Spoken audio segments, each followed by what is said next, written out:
What's up, guys? Welcome back to my channel. My name is Joannis or Joe Hatagwa. I'm a Sierra Leonean American living in West Africa. And if you want to know about this documentary, what is it called? Mayor on the Front Line, Democracy in Crisis. And it's about the elections here in Sierra Leone last year. We're going to talk all about it. We're going to do a play-by-play on the documentary. We're going to do a live reaction. If you want to know what I think about this documentary, then this is the video for you.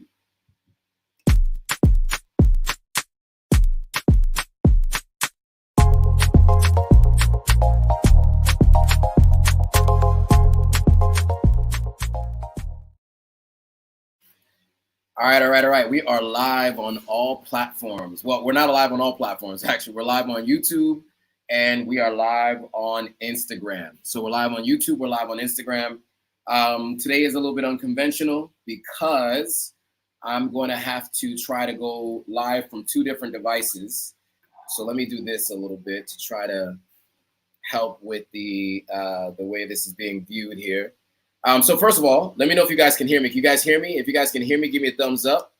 And also, I want you to not only give me a thumbs up, but I also want you to tell me where you're watching from. So where are you watching from, and can you hear me? Today, we're talking about this documentary, this BBC documentary about Sierra Leone elections, specifically the current mayor of Sierra Leone, the incumbent mayor who's in her second term. We got some comments coming in already. And it looks like some people are actually getting a notification. So it looks like some things are happening. Maybe I'm no longer shadow banned on YouTube. Shout out to that. So we got a bunch of people joining from Instagram. What do we got? Who do we have? We got India in the house. Okay, that's typical. We got Morocco. I see Morocco in the house. Where else do we have people watching from? Healthy with Irene Love is watching from New York. Gravedigger is watching from Bronx. The BX. Owen Force 1 is watching from London. All right, cool. Let's see. Jameson said he's watching, but didn't say where he's watching from. Pop Workers Liberation Front is watching from Canada. All right, who else do we have? We got Olabode from Nigeria. We got Bakari Frazier watching from San Francisco. Sasha D watching from the UK. Is that the Sasha? Like my niece Sasha? Is it Janaki with Gratitude is watching from Baltimore. Diane is watching from New York. Blasian Love says a Blasian American living in Melbourne, Australia. Okay. Healthy with Irene. Okay, says watching from New York. Okay, cool. Dynamic Deborah says, I'm so grateful to be here. I feel like I have so much to learn, and I hope to dream to visit Africa one day. Oh, I'm glad to hear that. All right, cool. So we got a bunch of different people on. Let's see here. We got Mr. Jaya Kai in the building. It's Kai. He says, wow, today I got the notification. I know that notification never works, does it? Anne-Marie Harding's here. Hello, Joe. I can hear you watching from London. All right, nice. All right, so today we're talking about this documentary. And this documentary has gotten a lot of scrutiny, also a lot of support. The BBC, they have a series called BBC I, and BBC Africa, which is, of course, their Africa division, is where they do these kind of documentaries. And this one in particular is talking about the political discourse in Sierra Leone. In specific, they follow the current mayor and her re-election campaign and the days leading up to it. So we're going to talk all about that today. There's a lot to review. It's pretty controversial. And we already have some comments from iTuber. So I'll get to his comments in a second. But before I do want to just give you guys a little bit of a background on who I am and who you're talking to and who you're watching right now, right? Because, of course, those of you who are watching may not be too familiar with who I am, especially if you're new to the platform. So I want to do a quick intro. Sorry, guys, I gotta charge my phone. My battery is dying on my phone right now, and I neglected to charge it. Let's see if I can get a cord long enough. If you guys can see all the cords on the floor here, it's crazy. Nope, that's not long enough. So I'm gonna have to attempt it another way. Okay, my live just ended. That's interesting. Out of nowhere, Instagram just ended my live. That was weird. Bear with me, guys. I'm gonna go back live on Instagram. But before I do, I need to plug a few things in. Great. Just lost light. Of course. Right on schedule. Salon. Losing light. Right on schedule. It is a little past 9 p.m. Hopefully my caretaker saw that the light was out and is going to turn it back on. So we're going to go through this in a moment here. Let me go ahead and start sharing my screen. Okay, that wasn't even the generator. It's just light just came back. So shout out to that. All right. Mayor on the front line, democracy in crisis. Today we got some things to discuss. Let me see here. But before we do, let me go back live on Instagram.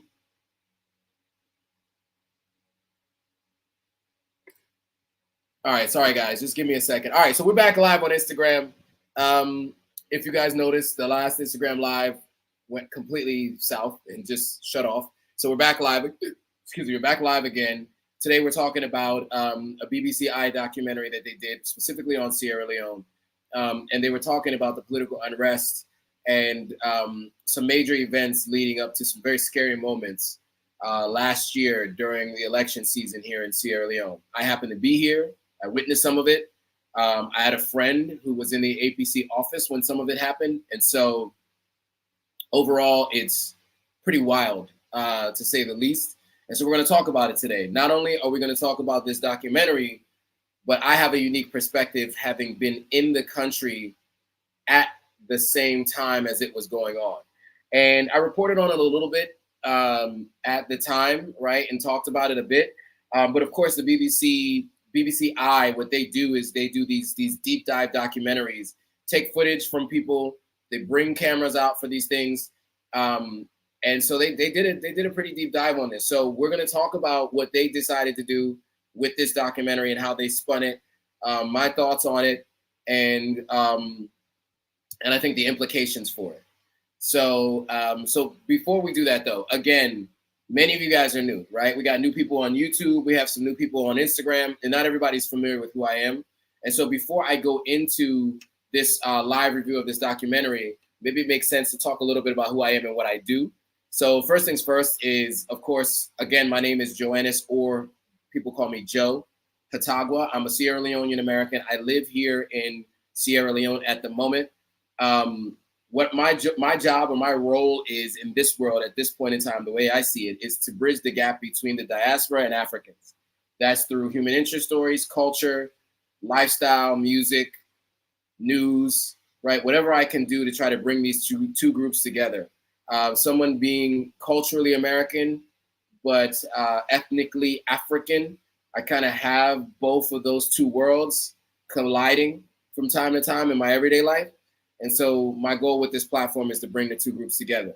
The other thing is to get people to visit, move, and invest on the continent of Africa. That's the other goal that I have with this platform. And so everything I do is with those things in mind.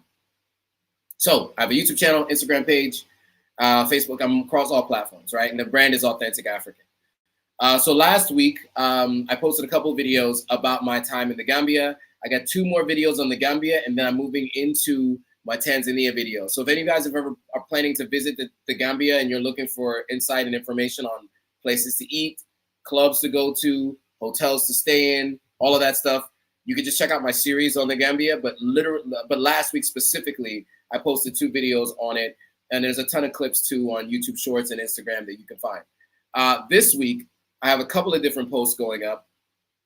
Yesterday, I posted 5 things wrong with Sierra Leone, and that was basically a live that I did on Instagram on Sunday. It was just on Instagram, so I took the full live and uploaded it to YouTube, added an intro and an outro, did some minor edits, So if you guys want to see like the top 5 issues with Sierra Leone and the solutions to those challenges and issues, and you can actually look at it in a lot of ways for many parts of the continent of Africa, because I don't only talk about specifically challenges that are specific to Sierra Leone. These are challenges that are in many cases continent wide. And based on my experiences traveling to a couple of countries around the continent, and then having worked at a company that was in 11 countries and talking to different people in different places, these are challenges that persist around the continent. So some of the things I talk about, you find anywhere. So Thursday, I'm going to do, which is tomorrow, 10 mistakes to avoid in the Gambia. So advice for when you visit. And then I do an interview with the local tour guide that I'll be putting out this weekend. So that'll end the Gambia content. And then next week, we go straight into all of Tanzania and everything I did in Tanzania over the rest of the month. And so that'll be really interesting. I hope you guys stick around to check that out. If you haven't already, make sure you like this content. So hit that thumbs up. Make sure you share this with people you know. Anybody who you know planning to move to the continent of Africa, who's interested in democracy across the continent of Africa and wants to know what can happen in a country where you have some political unrest and some things that can just happen on the continent of Africa. This live is definitely for those folks. All right, cool. So some of the services I provide to people, some people ask me, like, what exactly do I do? So I help people move to West Africa, or at least visit. So there's a couple different ways that I do that. I can do consulting. So on all things from housing, lifestyle, and airport concierge stuff in Ghana. Moving to Ghana, we can help you with real estate services, business registration services, Ghana residency services. I help with all of that stuff. So if you need any of that, either myself or teams that I partner with can help you do that. I also do that for Sierra Leone as well. I've done 13 sessions so far in the last however many months I've been doing this. I help people with different business ideas. I've helped somebody do an Airbnb and just to help them talk them through what an Airbnb business might look like. And they've actually set it up. I've talked to people about manufacturing businesses and transportation businesses. Also, I've given people insights into home buying. I've even made intros to people and given specific details of what that process looks like. One person I know is purchasing land based on an introduction that I've made, right? So that's some of the outcomes of some of these sessions and what you can expect. So here's some testimonials. Anita, Benoit, Saba, and Aisha all gave some testimonials. I'm not going to go into the testimonials, but you got it. And if you want to book a consultation, link is in bio. Just click on the link in my bio and you'll find it there. I also have influencer services. You know, any brands that want to hire an influencer, I do everything from on-air hosting, live stream hosting, panel moderators, webinar hosting, all that kind of stuff. I can do all of that. I do in-person stuff, and I also do content services. I can create content for brands as well. Social media consulting. I've amassed a following of over 387,000 followers across all platforms. So if anybody wants any help building their brands, I can help them do that. Again, if you want to do that, link is in the profile. Link is in my bio. And then if you want to promote your brand on Instagram, you can get in front of folks like Taraji P. Henson. Another follower who just recently commented is Shaka Khan, right? So people who have an offline presence who are also online are followers of the platform. And if you want to promote your brand to this platform, you can do so. There's different ways you could do that. You could just pick one of the different posting types. You can do multiple posts. You can do combination type packs. There's a lot of different ways that you can do it. Here's some previous partners. One of our local artists, Drizzlick, who had a song with Idris Elba. He promoted his single on the platform. We have a prominent African weightlifter who broke a world record. She's living in Europe. She broke a squatting record. And then we have Olainka Vitamins, which is a vitamin company, all natural vitamin company. And one of our best partners we've had to date is DTR 360 Books.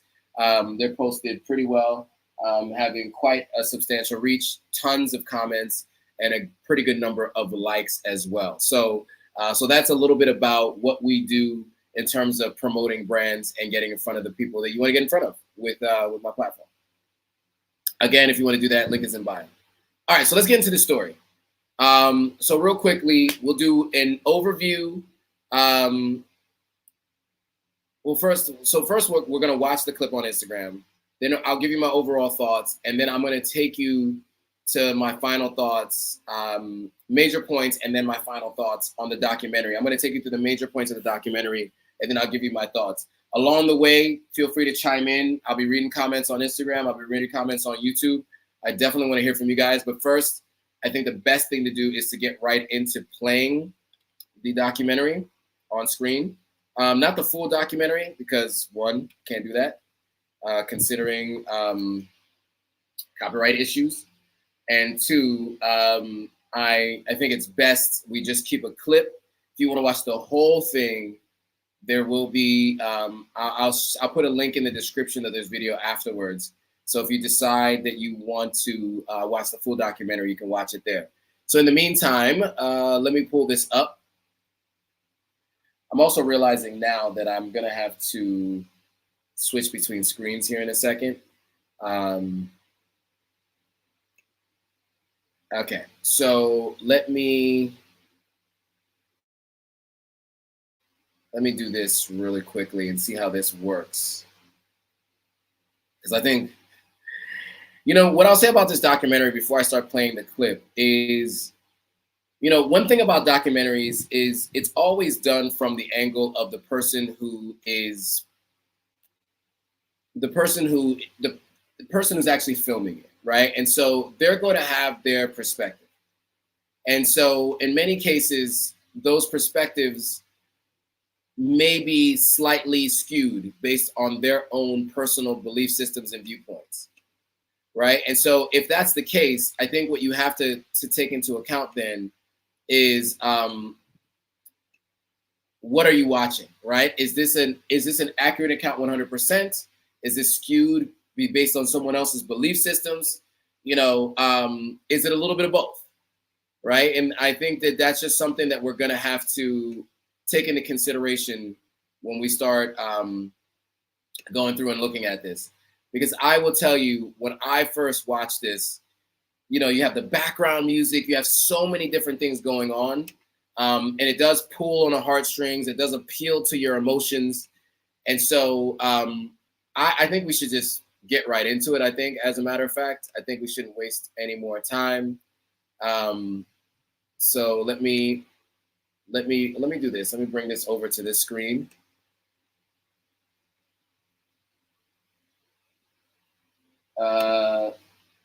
So that those of you who are watching, I don't know if I can make this full screen, but I'll put the audio on and I'll try to see if we can, let me see if I can zoom in a little bit. Yeah, that's better, right? For those of you watching on Instagram, it's really tough to see. But okay, we're gonna go ahead and the sound is on, so we're gonna press play. I may pause it a couple times to give context, but let's just press play.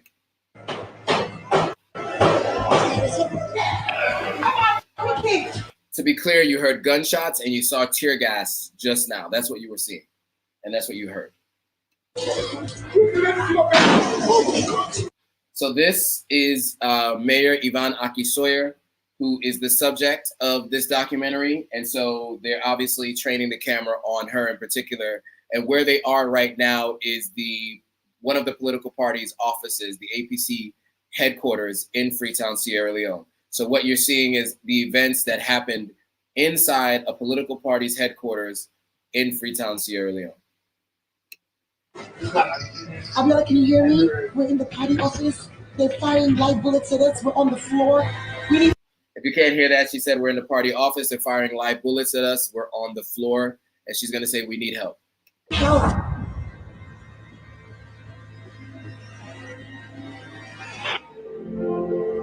We've had war. We've had corruption. And then we had Ebola. Now we're fighting for democratic freedoms. I've been mayor of Freetown for the past 5 years, during which time my party has been in opposition. I promised I would work to transform Freetown. I know I can do more because I've spent 5 years with my hands tied behind my back.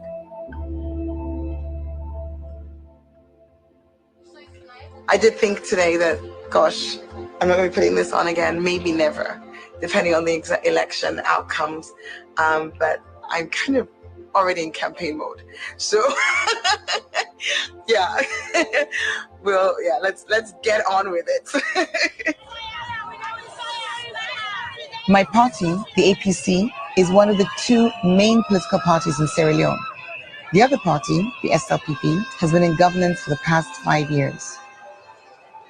In my first term as mayor, I'm not really aware and can't really tell how well you guys can hear this. So just quick synopsis.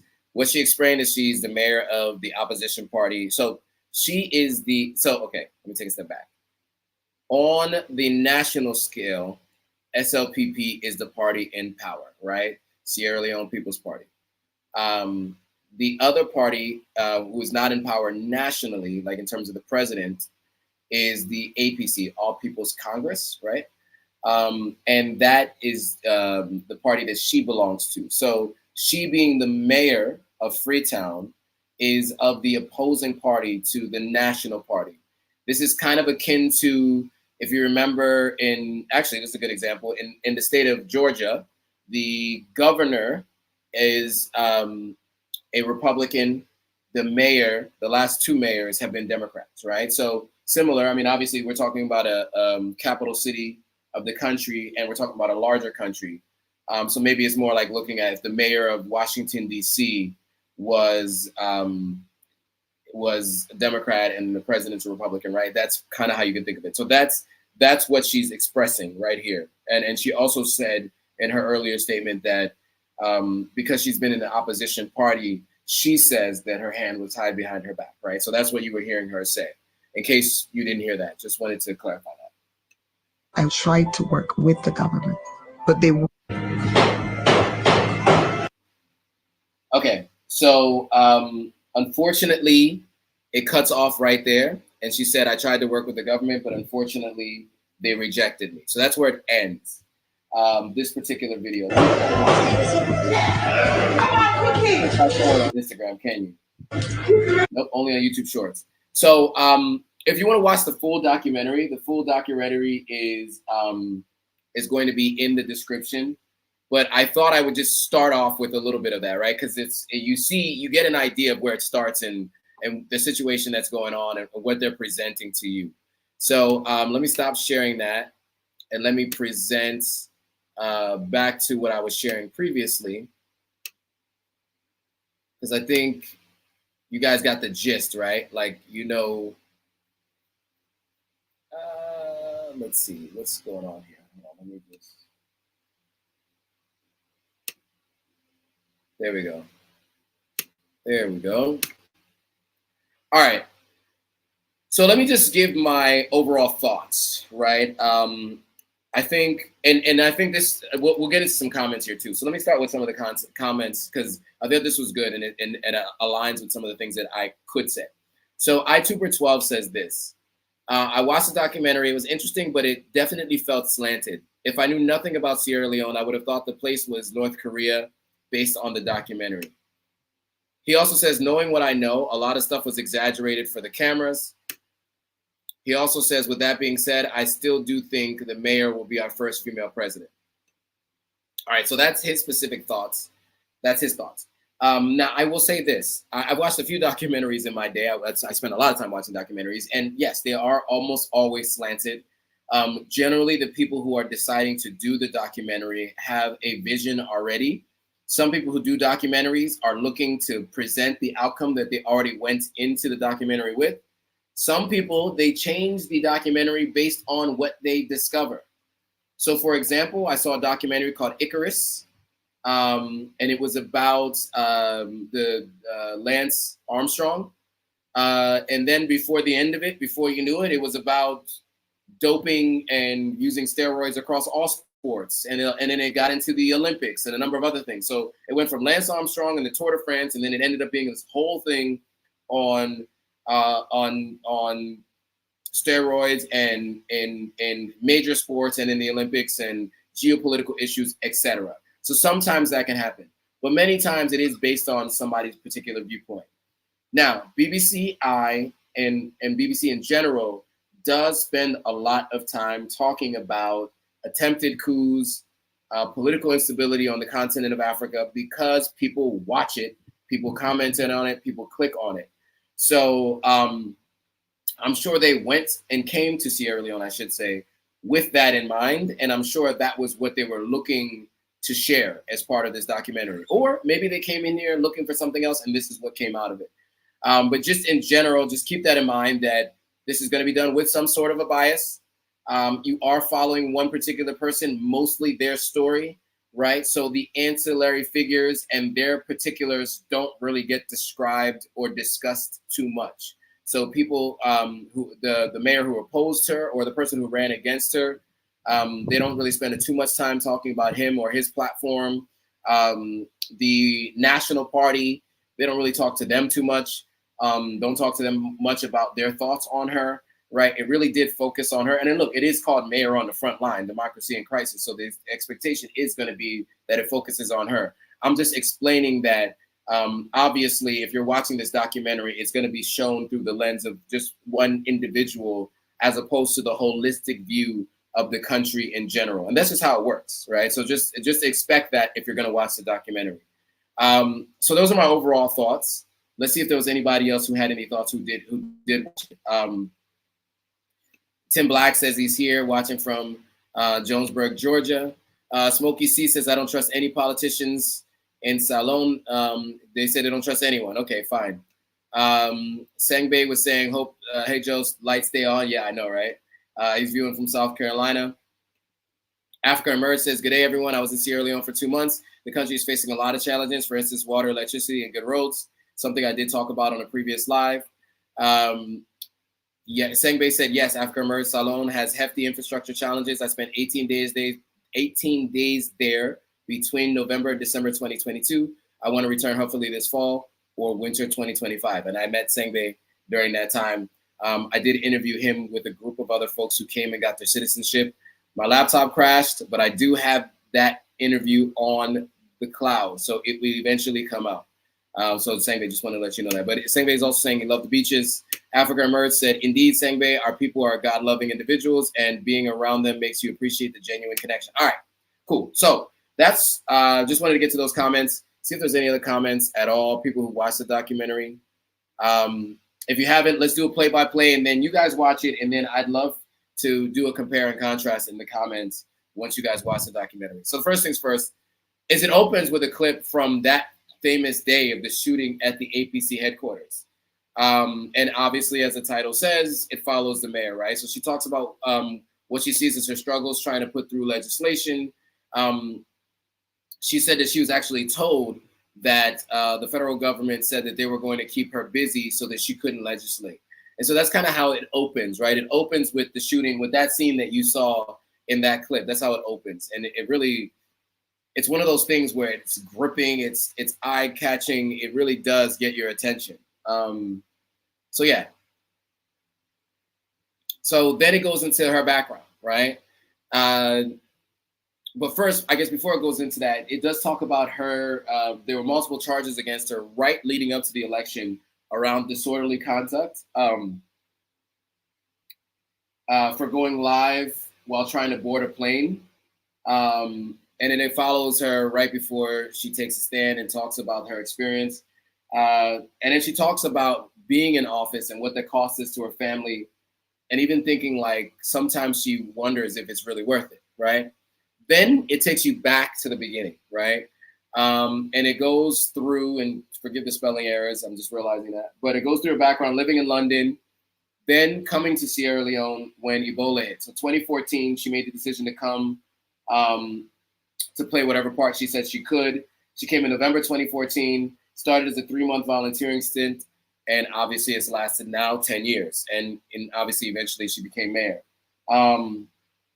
And next they go back to her being elected mayor in 2018 and what that journey has been like since. And then they talk about re-election talks and then specifically what was happening leading up to that. So they have a little bit of a conversation or just a little bit from Gento, who ran against her. He's known as a builder here. He's built some different things locally. And he was the mayoral candidate for the same party that the president is from, and but it was very quick. So he talked about wanting to have clean water supply and clean up Freetown, and a number of other things that he said in his words that he said that the mayor had not actually done, right. Then it goes back to the mayor, and she talks about the government, and she says she tried to work with the government very early on, but they rejected her, much like you saw in that earlier clip, right? And so, okay, before I get into that though, Sangbe had an interesting point. He said, that's an awesome trajectory from living abroad to now mayor of Freetown.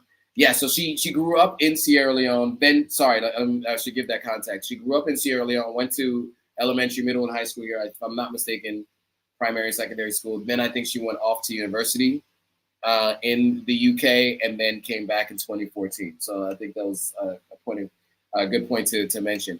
I think that was some good background on her.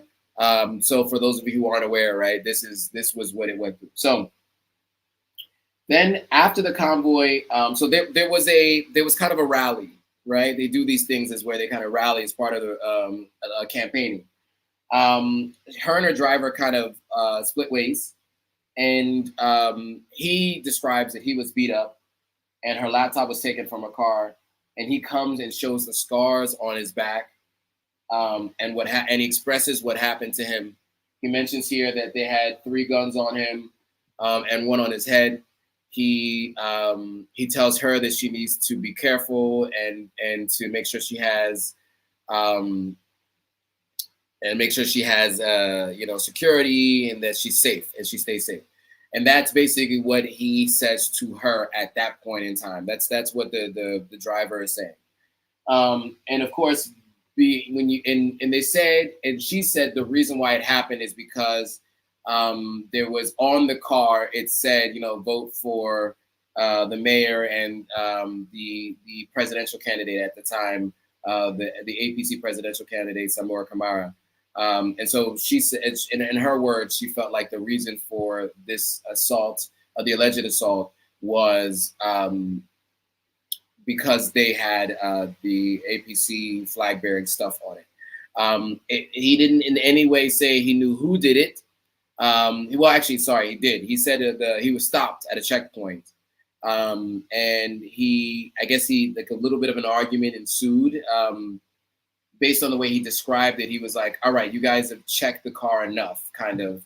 And apparently then that was when he says he was assaulted. So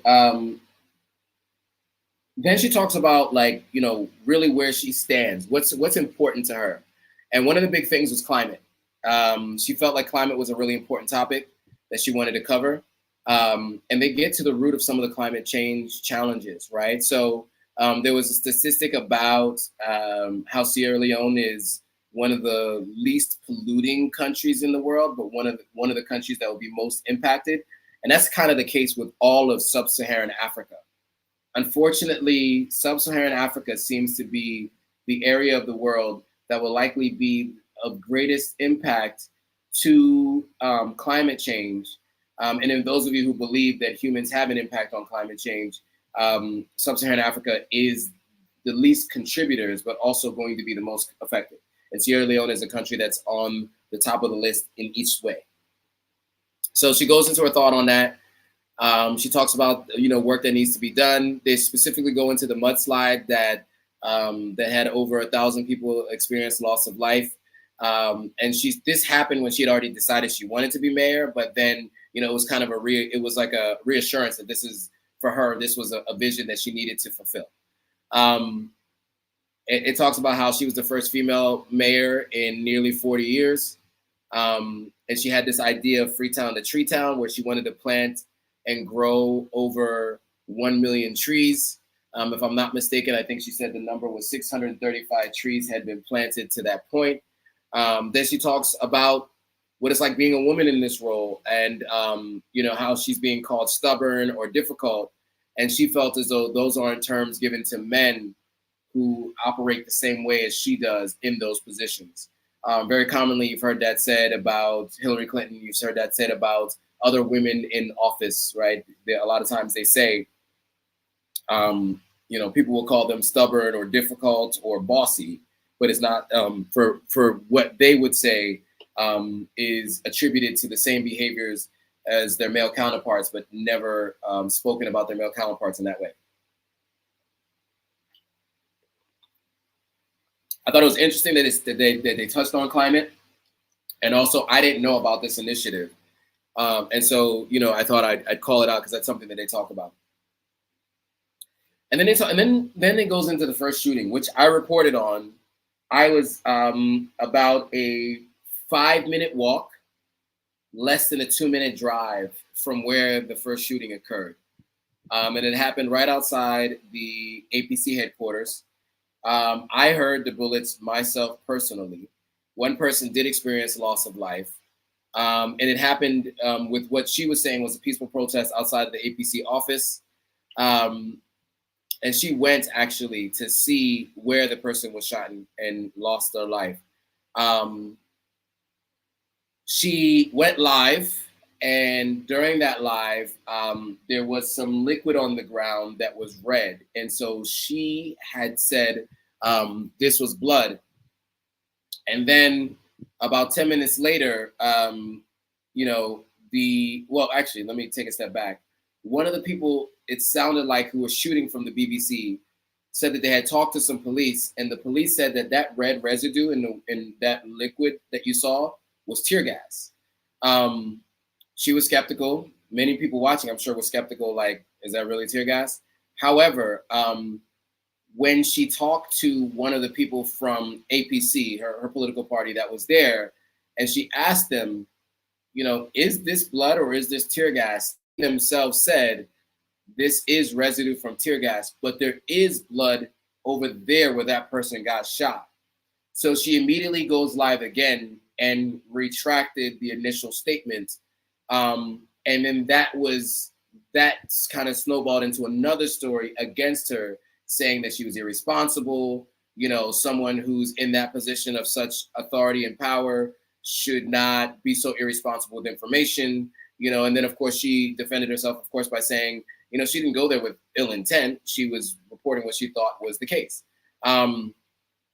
So I thought it was interesting because I remember all of this as it happened. And let me tell you about that day, because this was right around election time. And I'm sitting at home and I'm on the phone. I'm on a client call, if I'm not mistaken. And I hear gunshots. And I don't know how many I heard. But for a second, I'm like, I thought it might have been something else. Because I was like, I don't hear gunshots in Sierra Leone. As many times as I've come here, the amount of time that I've spent here. At the time, I was only here a couple of months, living here full time. But it took me back to living in the Bronx, right? I lived in the South Bronx for a little while. My mom lived there till I was 16. And, when I go home on breaks, I went to boarding school. When I go home on breaks, I heard gunshots all the time, especially at night, right? And so I know what they sound like, but I was in kind of disbelief. I was like, this is whatever it is. And then I heard screaming, right? Because again, I'm about 5-minute walk. So the after effect was about maybe like less than 5 minutes later, because people were running. I could hear people screaming, and they ran all the way to my block. I see people on bikes. I see people in kekes yelling and screaming. It's chaotic. And so I go outside to kind of peek my head out the door, see what's going on. I'm asking people what happened. They say, they didn't fire. So they're saying they were shooting. And then come to find out later that one person experienced loss of life in that particular circumstance and situation. And it was really unfortunate. There was some graphic footage and videos of this person. And I reported on it at the time that it happened, because it happened. I reported on it the next week because people were asking, and I dealt with it and went through it. That was a pretty wild situation to be a part of, to be honest with you, to hear it live, then getting all these phone calls, so many people calling, what the hell is going on over there? Is everybody safe? Is everybody okay? And there are a lot of different questions as to what happened that day. There are two different sides to the story, right? There's the folks who were in the peaceful protest, or what they call the peaceful protest. There are folks in the police, and they're opposing stories, right? But we do know somebody experienced loss of life that day, and that's tragic. And he was young, and it was really unfortunate. It really is sad. So yeah, that was the first of the two shooting events that there were, and that was pretty scary to be here for that. And so when people talk about coups in Africa, and I mentioned this before, people are always excited about the idea of a coup. A lot of times they're military takeovers with bloodshed many times. And there is collateral damage in that. So as much as people are so excited about these coups, you have to remember there are people in that country that are going to be dealing with it. And I can tell you, as someone who lives here, I don't want to see a violent coup take over a country. I do not want to see that because I don't want to see any more people experience loss of life. So anyway, that was that. Let me move on to Election Day. So then it goes to Election Day, right? She goes and votes. Then if it wasn't Election Day, it was maybe the week after Election Day, during that next week, while the votes are being tabulated, she is at the APC office, and a friend of mine was in there too.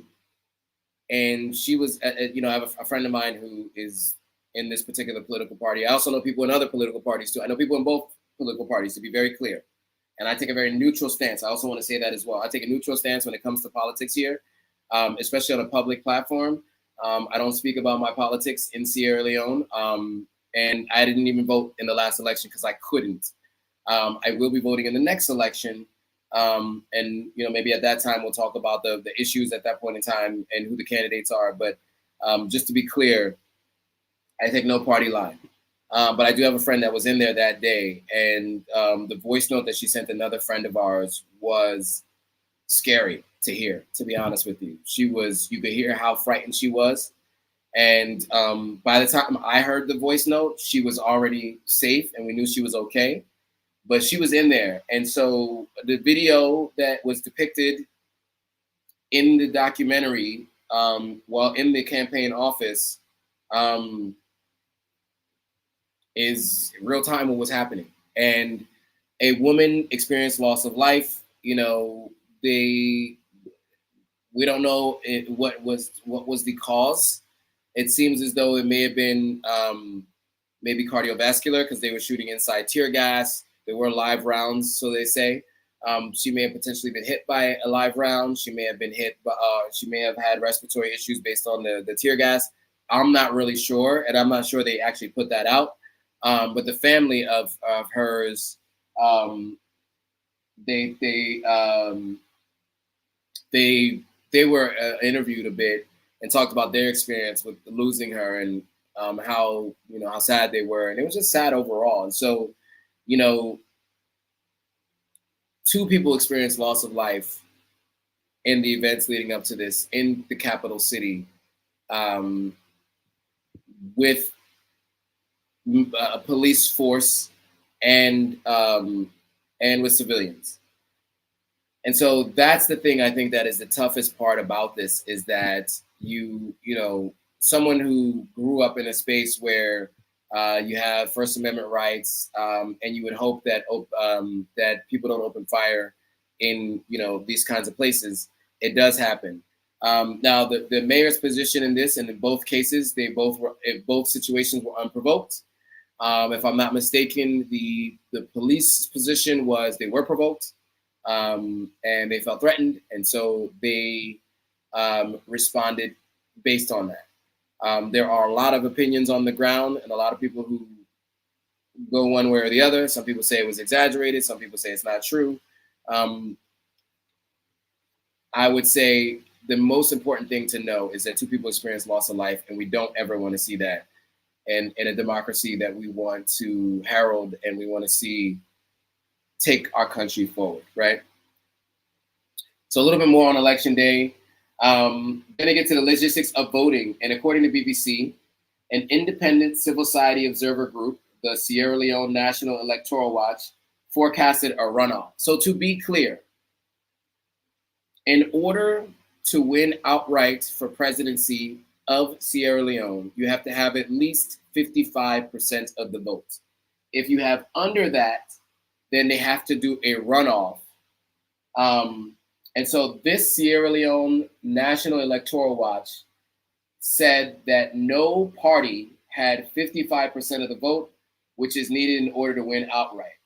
In fact, at a press conference, the person speaking on behalf of the Sierra Leone National Electoral Watch said they were confident no party had the votes. However, the Electoral Commission of Sierra Leone, which many people feel is tied to the SLPP government, read out the final results, and it showed, with the mayor listening intently, that the president and the incumbent president, so SLPP, won with 56.1% of the vote, naming President Dr. Julius Matabio as renaming him re-elected president of Sierra Leone.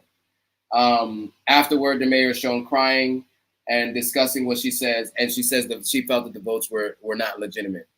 And so this was a point of contention and controversy here in country for a while, because you have this, this independent group saying they are confident that there wasn't enough votes to do a runoff. There are other folks saying that this independent group didn't know what they were talking about and they were off. And so there is some clashes and some folks that are saying there's misinformation, and there's a lot of questions on either side as to either why the outcome was the way it was or why people think the outcome should have been something different. So later on, the mayoral results are different. They are done on a different day. And so she had her team go physically collect ballots, or at least the forms with ballot counts, and over 3/4 of the different polling stations around Freetown. And she said her data showed that she had won 66% of the votes versus 33% of the votes for the opposition. But she said because of what had happened under the presidential election, she was not clear if she would actually still win. And then comes the announcement. And, they zeroed in on her. She's sitting there and she's listening intently to the radio. And that they come online and says that she won with 51% of the vote. So imagine on her side, she said she won with 66% of the vote. With the official results that came from the Electoral Commission of Sierra Leone, the ECSL, they said she won with only a 1% margin of victory with 51% of the vote, which in the mayoral race, that is enough to win outright. However, she felt that there was a gross underrepresentation of her votes because that is, in essence, 15% difference in what she feels that she won by. And so she vowed to challenge the results. And that was something that she said at the point in time as they were recording. And so it ends by saying in November 2023, there was a failed coup, according to the government of Sierra Leone, which we reported on. And then, of course, in true BBC fashion, they write, the situation remains unstable in Sierra Leone.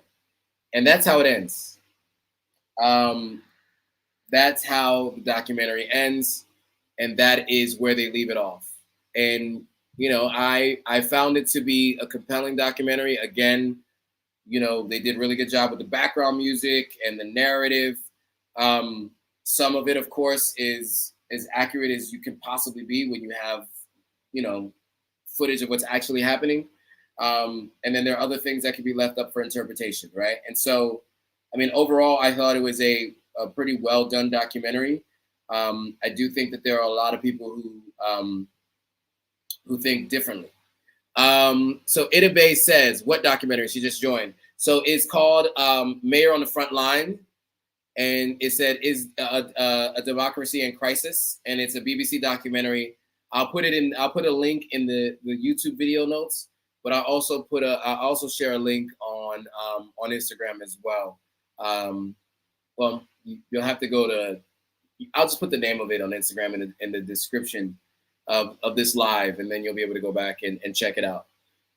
So yeah, I mean that was a documentary. That's my update. That's my thoughts. Any questions or thoughts from anybody who watched? I'd love to hear from you guys. Did anybody watch the documentary yet? Did anybody watch this documentary? Yeah, Mayor on the Front Lines. Yes, exactly. That's what it's called. Itabe. Yes.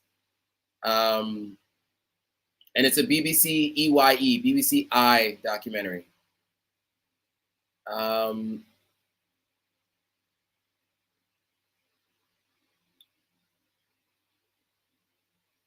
Okay, so look, it doesn't look like there's a lot of people who have much to say.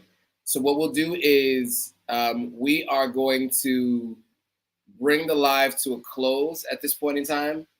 And what we'll do is at a later time, I'd love to kind of read your comments and thoughts after you watch the documentary, if you guys get a chance. I'm gonna put a link in the description in the playback notes. So if you guys are interested in seeing it, it'll be there. But you know what? Let's call it a night. You know, we've gone through it. We talked about everything. Gave you my opinion. Gave you the play-by-play. You guys know what this documentary is about now. And so if you guys want to go watch it, feel free to go watch it. If you haven't already, okay, here we go. Shoopy Bop Rocksteady says, I watched it. I think on both sides should be recorded for everyone to see and keep the evil thoughts down.